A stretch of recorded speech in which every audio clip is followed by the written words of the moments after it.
Hi partner. அடிபட்டு ஜெயிச்சவரிடம் இருக்கும் தெளிவு ஆசைப்பட்டு ஜெயிச்சவரிடம் இருக்காது.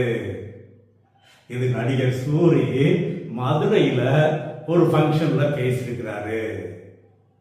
அவர் எல்லாத்தையும் போல ஸ்கூல் லெவல்ல படிக்கும் போது கலெக்டரான ஆசையில இருந்தவர் 8th படிக்க முடிச்சுட்டு சினிமா ஆசையில சென்னைக்கு ஓடியாந்தவர் எல்லா வேலைகளும் செஞ்சு அடிபட்டு உன்னுடைய லெவலே வேறடான்னு மாற்றி அமைக்கக்கூடிய அளவுக்கு ஒரு டைரக்டர் கூப்பிட்டு புரோட்டாவால வாழ்க்கையே மாற்றி அமைச்ச படம் வெண்ணிலா கபடி குழு.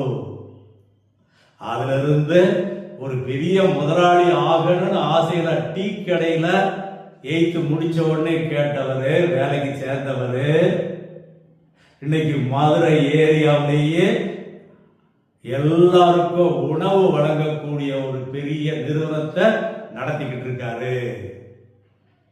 இதத்தான் சொல்றாங்க, ஒரு கதவு மூடுனா இன்னொரு கதவு திறக்கும்.